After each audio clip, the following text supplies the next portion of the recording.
Fala galera, meus queridos do nono ano, como é que vocês estão, meus queridos? Vamos lá, mais uma aulinha? Olha lá, ó. Aula 8. Simbora. O tema hoje é História de Família.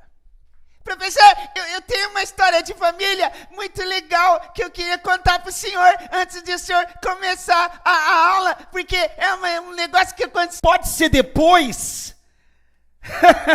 Depois da aula você fala, né? Você conta no intervalo. E aí?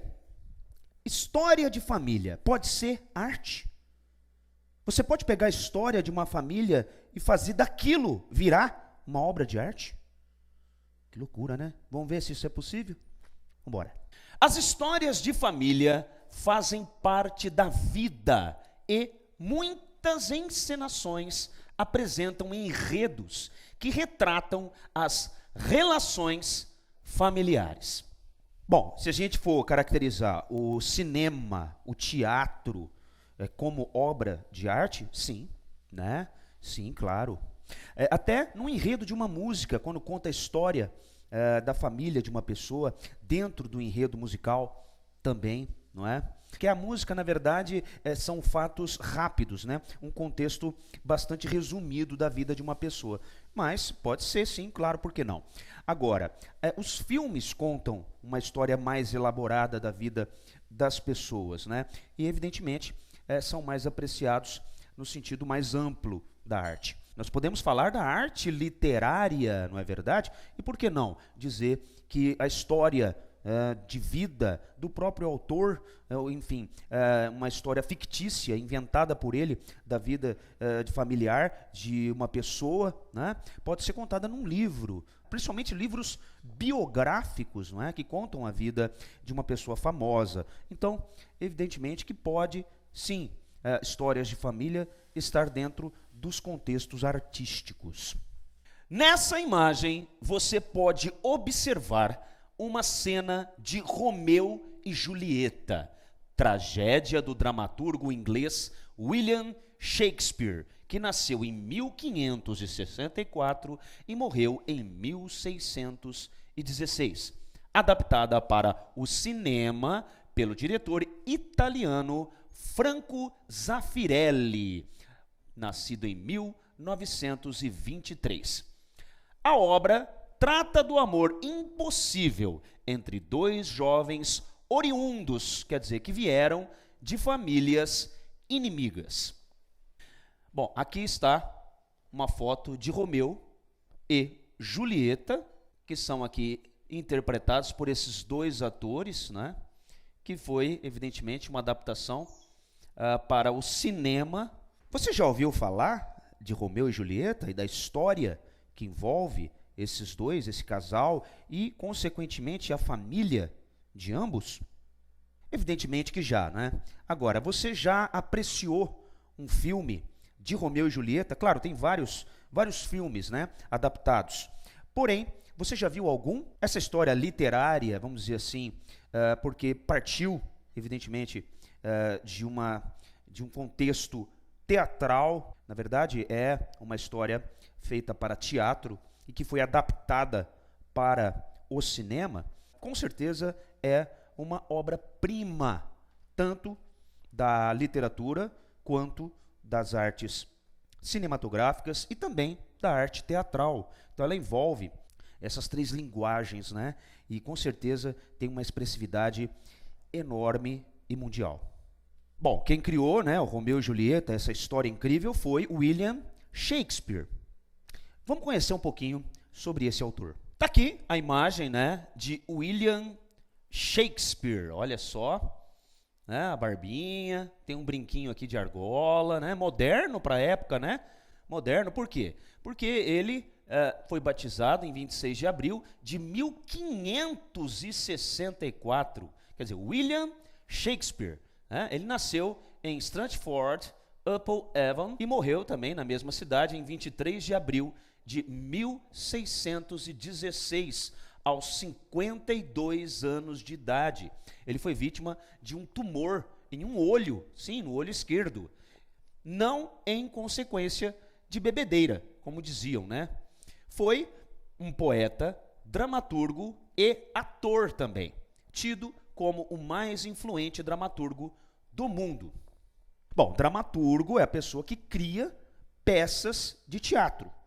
E o próprio brinquinho que ele usa já mostra que ele era um cara, para a época, era um cara bem para frente. Então, com certeza, ele era uma pessoa muito boêmia, né? Uma pessoa que gostava da noite, de curtir a noite. E colocava esse brinquinho sim, porque em homenagem aos piratas, porque na época os piratas eles usavam esses brincos, né? Justamente para que, se os corpos deles forem encontrados à deriva no mar, né, aquele brinquinho, né, iria pagar o seu enterro, né, já que a família estaria abandonada pelo Estado, né, então o brinquinho poderia pagar dignamente um enterro para essa pessoa que foi encontrada no mar, né, para esse pirata. Se bem que o pirata, né, ele era um criminoso, ele era uma pessoa que praticava furtos, roubos, né, em alto mar naquela época. Ele não era uma pessoa não era bem quisto pela sociedade mais tradicional e mais conservadora. Mas sim, brinquinho, né, que o pirata usava, era para pagar as despesas de um enterro digno. E ele, sim, usava, e algumas pessoas que usavam brinco nessa época, eram pessoas mais, vamos dizer assim, mais descoladas. Com certeza ele foi, além de dramaturgo, de criar muitas peças de teatro maravilhosas, talvez ele seja aí o grande representante do teatro mundial. Ele também foi poeta, né? Criou várias poesias, frases incríveis, e também foi ator. Ele próprio atuou em algumas peças de teatro que ele mesmo criou. Suas peças foram traduzidas para todas as principais línguas modernas e são mais encenadas que as de qualquer outro dramaturgo. Muitos de seus textos e temas permanecem vivos até os nossos dias, sendo revisitados com frequência, especialmente no teatro, na televisão, no cinema e na literatura. Aos 18 anos, casou-se com Anne Hathaway, 8 anos mais velha, por estar grávida de 3 meses, com quem teve 3 filhos, Susana, e depois de 3 anos, os gêmeos Hamnet, o garoto Hamnet, e a menina Judith. Tá aqui, essa aqui é a Anne Hathaway, que conquistou o coração do William Shakespeare, se bem que diziam que eles não eram assim tão próximos, justamente porque ela engravidou, teve que casar grávida com ele por conta de um requisito social que até hoje, né, as famílias mais tradicionais têm esse propósito, né, de as mães solteiras naquela época não eram bem vistas dentro da sociedade. Então, quando uma mulher ela engravidava, ela tinha necessariamente que casar, mesmo que não houvesse uma proximidade com o pai da criança, não é? Mas, depois de casados, né, nasceu aqui a Susana, né? Essa aqui é a Susana, e mesmo assim, mesmo não tendo uma afinidade, o casal não sendo muito próximo, depois de 3 anos, ela engravidou novamente e teve gêmeos, que é o Hamnet, que é esse rapazinho aqui, que está segurando o cachorrinho, e outra menina, a Judith, que é essa garotinha aqui. Só a título de esclarecimento, hoje em dia não existe mais uma linhagem de Shakespeare, né? Não existe mais descendentes da família shakespeariana. Eu havia dito que Shakespeare nasceu numa cidade chamada Stratford, que fica num país da Europa chamado Inglaterra. Então nós temos aqui, né, um mapa mundi, né? Aqui está o Brasil, né? O Brasil, a América toda aqui.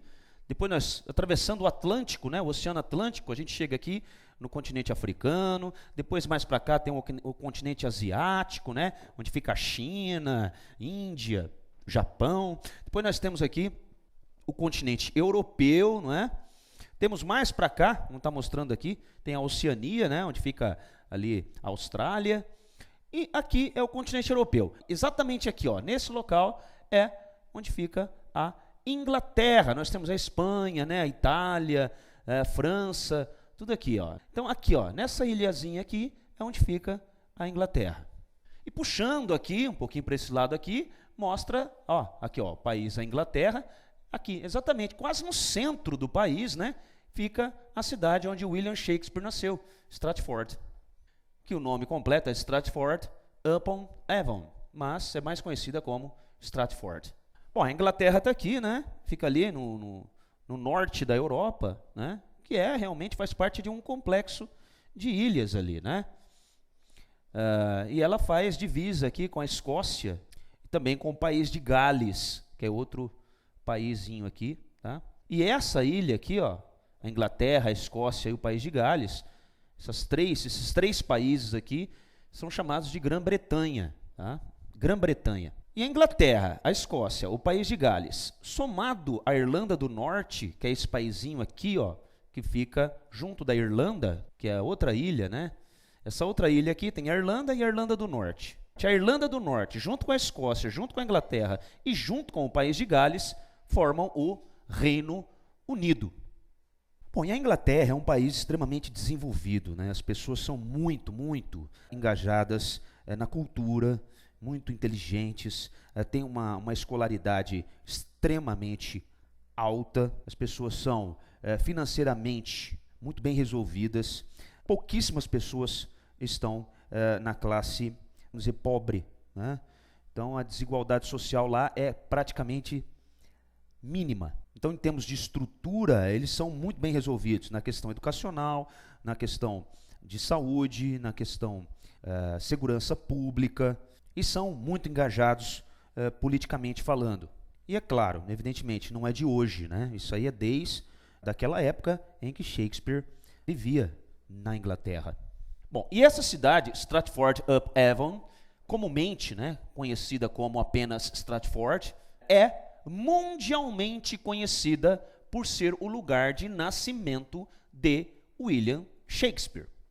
Gente, se você nunca ouviu falar de William Shakespeare, você é um grande ícone da cultura mundial. E evidentemente que essa cidade pequenininha, tá, não tem grande representatividade assim no mundo. Ela é realmente famosa e conhecida justamente pelo seu ilustre morador, que já não está entre nós, mas que nasceu, viveu e morreu nesta cidade. A população era de 27.445 habitantes, isso no censo de 2011. Quer dizer, hoje São José do Rio Preto tem aproximadamente 600 mil habitantes. 600 mil habitantes. Essa cidade, no censo de 2011, tinha 27 mil.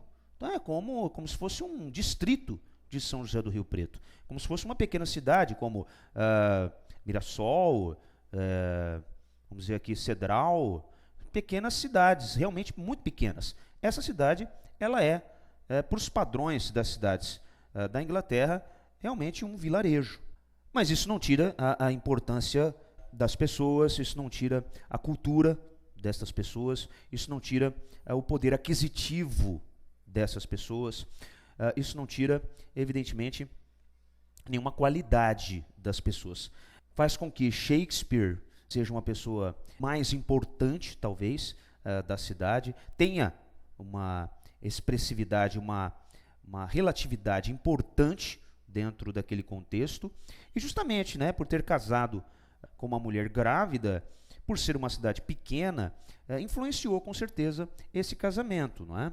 Porque se fosse uma grande metrópole, as pessoas talvez não teriam tanta proximidade, assim, as pessoas da cidade não teriam tanta proximidade com William Shakespeare e não exigiria dele, talvez, essa obrigatoriedade, né, civil de casar com a sua esposa. Sua principal atração turística está relacionada com as casas de William Shakespeare e as suas propriedades. Sim, Shakespeare foi um dos poucos artistas dessa época que tinham muito dinheiro e que ostentava, sim, uma vida social bastante confortável, vamos dizer assim. Geralmente os artistas dessa época, eles eram reconhecidos depois de sua morte, né?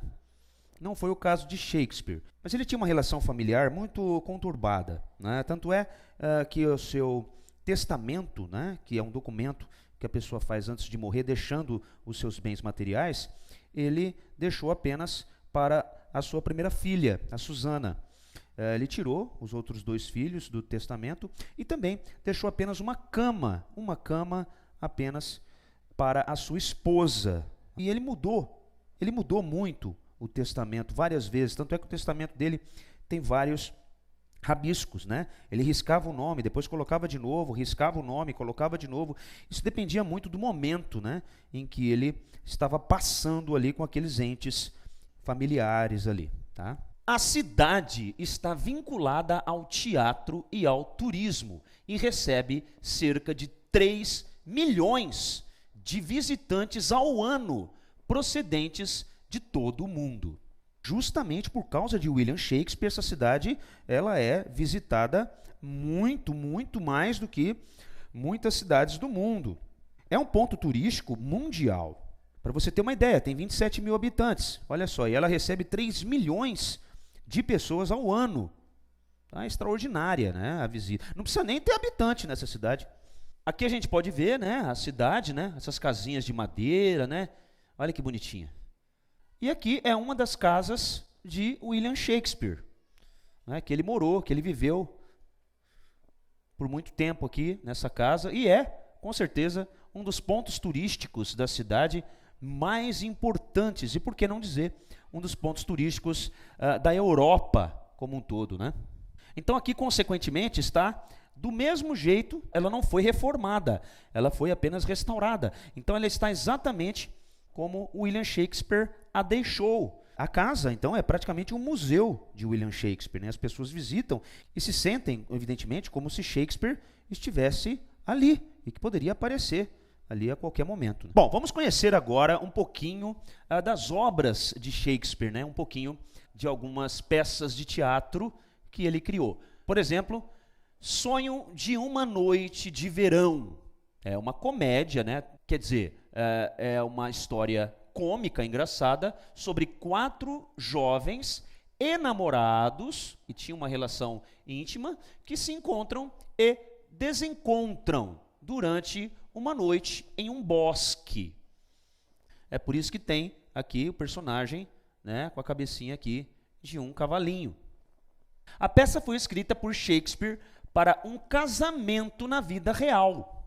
E não tem nada de trágica, quer dizer, é uma comédia. Pelo contrário, a escrita do autor é divertida e movimentada por paixões, casamentos, né, tinha que ter casamento, brigas, discussões e, no final, reconciliações. Então aqui está o livro, né, a capa de um dos livros, e aqui está a imagem de uma peça de teatro feita aí por algum lugar do mundo, né?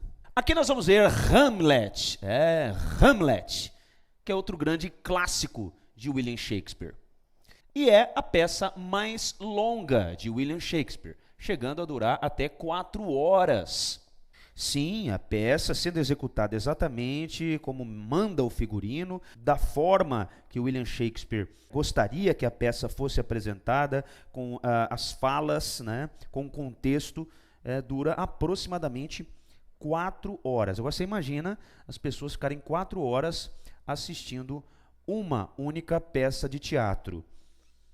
Mas as pessoas ficam porque é maravilhosa. A peça é empolgante, incrível e realmente chama muita atenção das pessoas. Com certeza, né, a mais longa e é uma das mais famosas de William Shakespeare, né? E é executada no mundo todo. Olha só essa imagem aqui, né, de um ator, né, representando aqui Hamlet. E essa história, Hamlet, conta a história da vingança de um príncipe chamado Hamlet pela morte de seu pai, quer dizer, a vingança da morte do seu pai, que foi executado por um tio dele, um tio do príncipe. A peça explora temas como a vingança, a traição, a corrupção e a moralidade das ações de Hamlet. Então é uma tragédia mesmo, um drama, né? E esses temas fazem a gente ficar mais atentos, né, o tempo todo na peça, que é a questão da corrupção, né? Das coisas feitas por debaixo dos panos, morte, vingança, né? A traição que gera essa vingança. Tudo isso traz uma tensão que faz com que a gente fique, né, de olhos vidrados nos atores. Outra peça incrível e também muito famosa de William Shakespeare é essa, Otelo. Otelo é uma das peças mais reproduzidas, quer dizer, mais encenadas de William Shakespeare. Otelo retrata o drama, quer dizer, causa uma tensão também, de 4 personagens.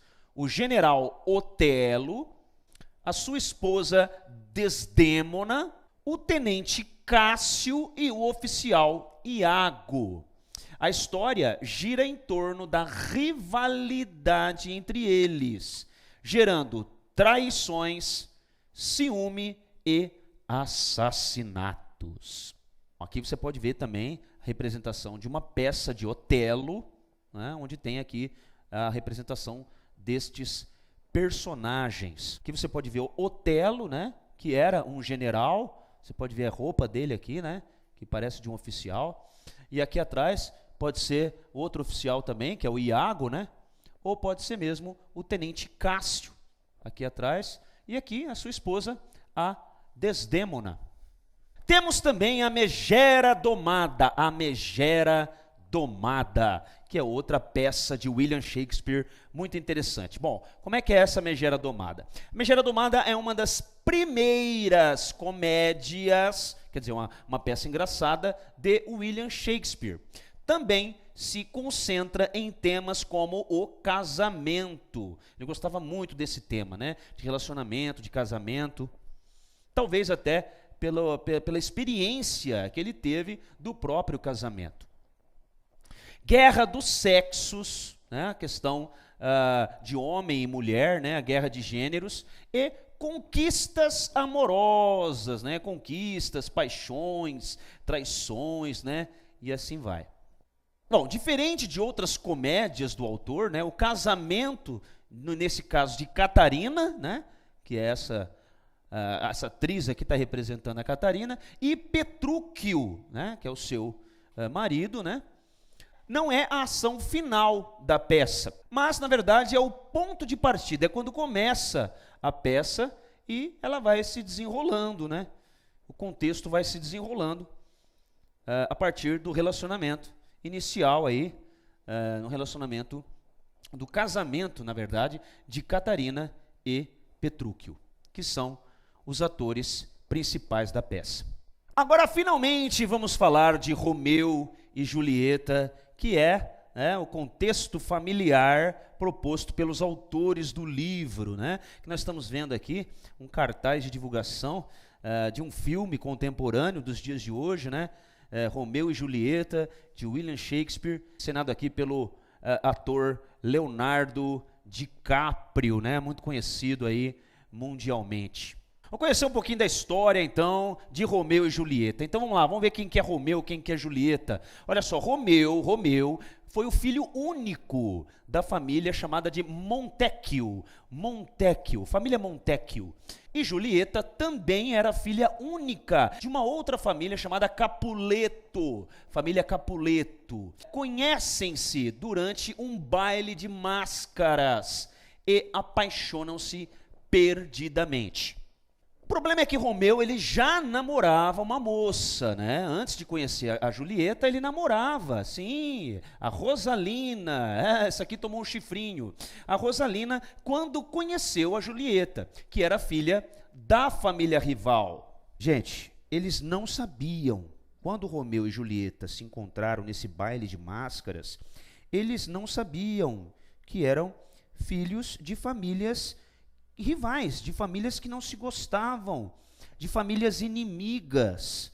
Eles não sabiam. E eles simplesmente se apaixonaram perdidamente. Bom, Romeu, encantado pela moça, né, ele desmanchou o compromisso que ele tinha com a Rosalina, né, a chifrudinha aqui. Julieta também tinha planos futuros com Paris, que era um rapaz rico e apaixonado por Julieta. Paris era um rapaz muito bem quisto na sociedade, muito bem de vida, de família nobre, e Julieta estava prometida para ele, porque geralmente, antigamente tinha esses casamentos arranjados, né, entre famílias, para continuar aí, para as famílias continuarem sempre ricas, né? E Paris era o pretendente, vamos dizer assim, escolhido pelo pai da Julieta, para ela casar-se com ele. E ele era realmente apaixonado por ela. Mas aconteceu dela conhecer um tal de Romeu.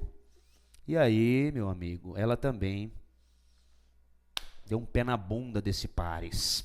Bom, aí Julieta, enfim, ela fugiu, né, vamos dizer assim, com o Romeu, e eles casaram-se. Sim, Romeu e Julieta casaram-se. Lógico, escondido da família. E a celebração foi realizada pelo Frei Lourenço, que era muito amigo de Romeu e era confidente também de Romeu. Sim, eles descobriram que depois de um tempo que a família era rival e para eles continuarem com esse relacionamento só tinha uma maneira, eles fugirem e casarem-se de uma forma escondida. E foi o que eles fizeram. Ele pediu para esse frei, em nome de Deus e tudo mais, casar os dois e, evidentemente, de uma forma oficial. Escondido, lógico, né? Fez a cerimônia do casal e casou os dois. E eles tiveram realmente uma noite de amor. Sim, tiveram uma única noite de amor. Depois disso, a coisa começou a complicar. Bom, tem uma parte da história que é muito interessante, que é a briga, né? Uma briga dentro da história que acaba gerando a morte do primo da Julieta, o Teobaldo, que brigou com Mercúrio, que era um amigo de Romeu. Olha só, né? Mercúrio, amigo de Romeu, brigou-se com Teobaldo, um primo da Julieta, e acabou aí gerando a morte de Teobaldo. Bom, e a morte de Teobaldo, que era primo da Julieta, por um amigo, né, o Mercúrio, que era amigo de Romeu, lógico, fez com que essa briga, né, essa rixa entre essas duas famílias ficasse bem maior. Tanto é que o príncipe, no caso, o príncipe de Verona, onde Romeu morava, ele resolveu exilar Romeu, quer dizer, mandou Romeu oficialmente, né, judicialmente, ir morar fora da cidade. Ele não podia mais se encontrar com a Julieta. Bom, na minha opinião, esse príncipe de Verona foi, com certeza, o grande causador, vamos dizer assim, né, o culpado de tanta tragédia na vida desses dois. Porque até então, a briga ali familiar, tudo mais, com o tempo, eu acredito que iria se ajeitar, né? Porque depois de casados, as famílias tinham que aceitar. Apesar que teve a morte ali do primo da Julieta, né, que causou uma rixa maior. Isso tudo levou, consequentemente, ao príncipe exilar Romeu. Mas, enfim, aconteceu isso. Romeu teve que morar longe de Julieta. Isso de uma forma judicial. Aí a Julieta ficou desesperada, né? Ficou desesperada com a partida do Romeu, do amado, né? Então Julieta pede auxílio ao Frei Lourenço, que casou os dois, que era amigo de Romeu, que desse uma ideia, né? Para que a Julieta, enfim, se encontrasse e fugisse com o Romeu. Então, o que o Frei Lourenço ele resolveu? Ele sugeriu, né, para que a Julieta tomasse uma poção, que é um líquido, né? Um líquido que tinha uma química que faria com que a Julieta parecesse que estava morta, mas ela só ficava adormecida.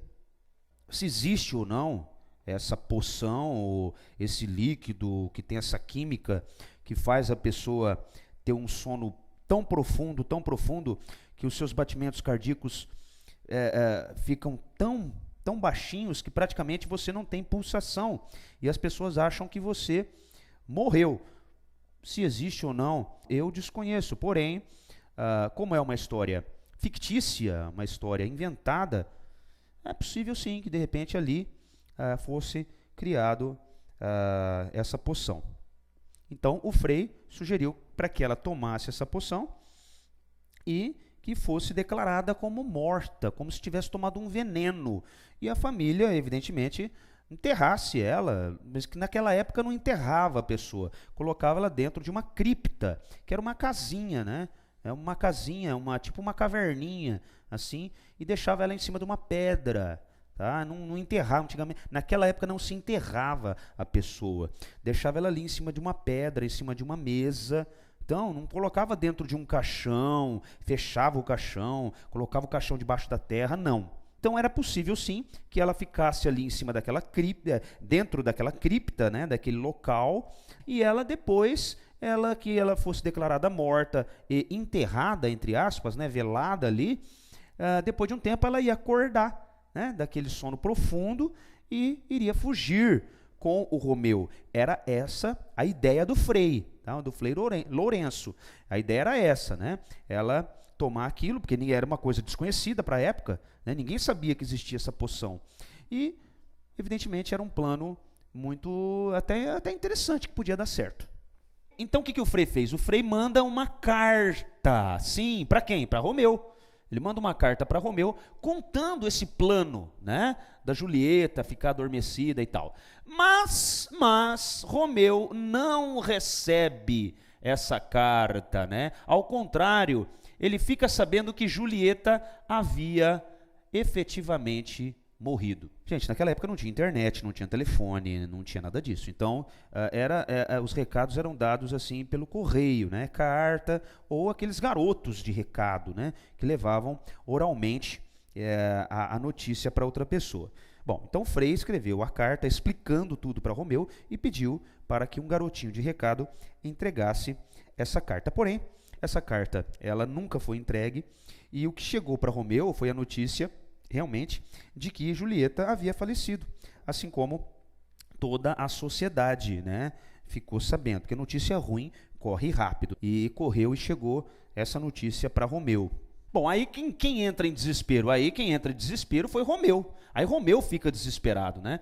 E ele, o que ele faz? Ele compra um veneno para ele se matar, porque ele não ia conseguir viver sem a Julieta. Então ele compra um veneno para provocar realmente a sua própria morte. Então ele estava decidido a se matar, tá? Ele realmente se matar, e foi até a cripta de Julieta para tomar o veneno ali e morrer do seu lado. Então ele vai até o cemitério, né? E na cripta, só que chegando lá ele encontra Paris. Sim, chegando lá ele encontra quem? O chifrudinho, né? O Paris, que era apaixonado por Julieta, né? O Granfininho lá, que a família da Julieta queria que ela se casasse com ele, ele ainda estava lá, velando, né, o corpo da Julieta. Ele chega lá e encontra o Paris. E aí o que acontece? Os dois lutam, sim, há uma luta ali, uma discussão, uma luta corporal. E o que acontece? O conde Paris, né, o Granfininho lá, chifrudinho, implora que o deixe morrer ao lado de Julieta. Porque naquela época não era briguinha de dar um tapinha no outro, não. Ali, filho, ali era briga de leão. Era até a morte, né? E ali, quando o Paris se viu ali prestes a morrer, porque ele sabia que Romeu ia dar o golpe final em Paris, ele pediu para que Romeu o matasse, mas deixasse o seu corpo ali, ao lado da sua amada Julieta. E foi exatamente o que o Romeu fez. Matou e deixou o corpo ali ao lado da Julieta. Eu não deixaria, mas ao encontrar Julieta desacordada no cemitério, né, na cripta, né, dos Capuleto, que é a família da Julieta, o Romeu realmente acredita na morte da Julieta, da sua amada. E ele toma o veneno verdadeiro que ele havia comprado e levado para cumprir com a sua sina de se matar. Tanto ele como todo mundo, né, a família toda, se convenceu da morte dela. Então ele não conseguiu acordá-la e tomou veneno e realmente morreu. O Romeu realmente morreu. A Julieta, ao acordar, ela realmente acorda, ela desperta daquele sono profundo. E o que acontece? Ela descobre que tanto o Paris, que estava ali, e o Romeu, os dois estavam mortos. E o que ela faz? Ela pega o punhal de Romeu, um punhal que é uma faca, né? Uma faca muito afiada e muito pontuda. E ela se mata também com o punhal de Romeu. Ela não estava nem aí para Paris. Ali parecia um pano de chão ali. Ela estava preocupada com o Romeu. E realmente, a hora que ela viu o Romeu ali morto, ela se desesperou, né? Se desesperou e pegou o punhal do Romeu e se matou. Rapaz, que coisa, hein? Que tragédia, meu Deus. Bom, mas o Shakespeare, ele não ia deixar a coisa ficar assim, tão trágica, né? E o que ele fez? Então, após a morte dos protagonistas, quer dizer, o que é protagonista? São os atores principais da peça, que é Romeu e Julieta. O que ele propôs, né, para a história? Após a morte de Romeu e Julieta, as famílias Montecchio e Capuleto, que eram as famílias rivais, né? Montecchio, a família do Romeu, e Capuleto, a família da Julieta. O que eles fazem, essas famílias? Lógico, ao chegarem ali e se deparar com aquela cena onde todos estavam mortos, Romeu, Julieta, Paris, o que eles fizeram? Decidem fazer um acordo de paz. A realidade é que, quando as duas famílias chegaram ali e viram Romeu e Julieta mortos, Paris, teve um primo, né, da Julieta que morreu, quer dizer, tanta tragédia, as famílias falaram, olha, gente, vamos parar com essa briga, né, com essa rixa, e vamos nos unir. O amor dos dois contagiou a família e fez com que a família deixasse de ser rivais. Ufa, que história, né? Muito bonita, né? Bom, aqui no livro de vocês tem a imagem aqui do Romeu e Julieta, que é desse filme, né? Esse filme, talvez o filme mais famoso de Romeu e Julieta, né? Que foi dirigido pelo italiano Franco Zeffirelli, né? Então vamos conhecer um pouquinho do Franco Zeffirelli. Olha só que bonitinha a cena, né, do filme. Esse filme aqui é maravilhoso, tá? Vocês podem assistir, é muito interessante. Então, e aqui está Franco Zeffirelli, né? Franco Zeffirelli, onde o nome dele completo é Gianfranco Corsi Zeffirelli. Ele nasceu em Florença, na cidade de Florença, na Itália, em 12 de fevereiro de 1923. E morreu na cidade de Roma, também uma cidade da Itália, em 15 de junho de 2019, aos 96 anos de idade, por causa desconhecida. Quer dizer, não se sabe até hoje qual foi o motivo da morte de Franco Zeffirelli.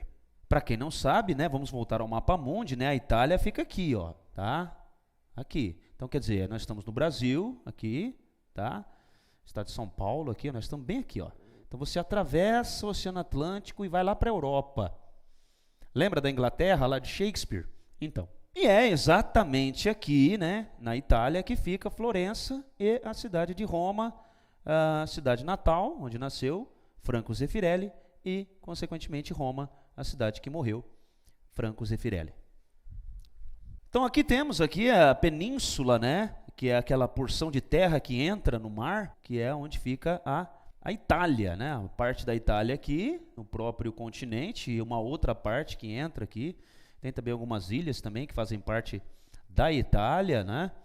E aqui, ó, Florença fica aqui, onde nasceu Zeffirelli, e Roma fica aqui, que é a capital. Roma é a capital da Itália.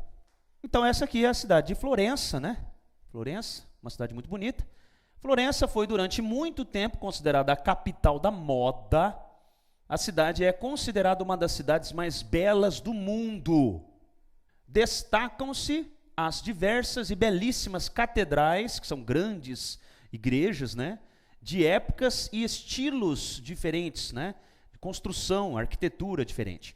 A cidade também é cenário de obras de artistas como Michelangelo, não precisa nem falar, né, grande escultor, Leonardo da Vinci, também grande pintor, Giotto, outro grande pintor, Botticelli também, Rafael, também grande pintor, Donatello, sim, grandes pintores italianos, entre outros grandes mestres da pintura e da escultura mundial. Então, uma cidade extremamente, no âmbito cultural, uma cidade extremamente importante.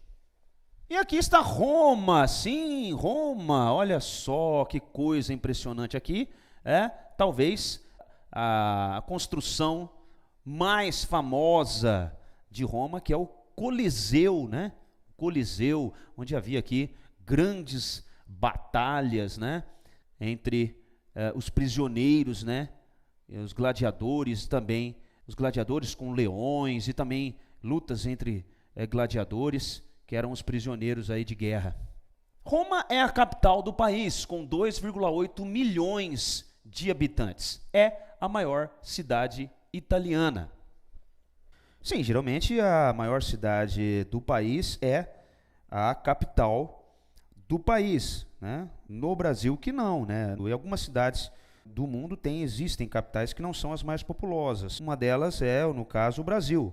A capital do Brasil é Brasília, né? Que fica no Distrito Federal, que é um estado do Brasil, Distrito Federal. E temos aí a cidade mais populosa, que é a cidade de São Paulo, que fica no estado de São Paulo.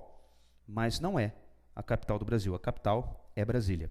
Roma é a única cidade do mundo que tem em seu interior, quer dizer, dentro da cidade, um país. Sim, um país dentro da cidade, um país inteiro, que é o Vaticano. Sim, tá? Um país inteiro, dentro de uma cidade. Só que esse país, evidentemente, é pequenininho. O Vaticano é como se fosse um bairro de São José do Rio Preto. Imagina um bairro, né? Um bairro da sua cidade. Veja bem, se nós pegarmos aí o estádio do Maracanã, que é um dos estádios de futebol maiores do mundo, praticamente pega aí uns 2/3 do Vaticano. É um país bem pequeno. E é onde fica o Papa. O Papa, que é a maior autoridade do catolicismo, né, da Igreja Católica no mundo. E, consequentemente, ele é o rei desse país, que é um dos poucos países que ainda existe a liderança em um monarca, né, o poder todo centralizado num rei. E ele só perde o cargo depois que ele morre, tá? Ou então ele abdica do seu trono. E sim, é um país como qualquer outro, tá? Tem um hino nacional, tem a sua bandeira, né, própria, e precisa de passaporte para entrar naquele país, né? Tem as suas forças armadas, sim, muito pequena, mas tem. Aproximadamente, as pessoas que moram no Vaticano são aproximadamente 1.000 pessoas. 1.000 pessoas que moram ali no Vaticano, naquele país, né, que é o tamanho de um bairro. E as pessoas ali, naturais, vamos dizer assim, do Vaticano são aproximadamente 400 pessoas. Só que não são pessoas que nascem ali, que são consideradas pessoas naturais daquele país. Não. São as pessoas que trabalham, né? Então, se você é de outro país, mas você foi contratado pelo Vaticano para trabalhar naquele país, então você é considerado uma pessoa natural daquele país, tá? Você é naturalizado naquele país. Então, as Forças Armadas ali, os policiais que cuidam principalmente da segurança do Papa, é uma curiosidade, eles não podem se casar. Olha que interessante, né? Assim como os padres não podem se casar, eles também, os guardas, não podem se casar. Forças Armadas usam revólveres, enfim, qualquer tipo de material bélico que precisa, né, um país. E cuidam principalmente ali da segurança do Papa. Roma é uma das cidades mais importantes da história da humanidade.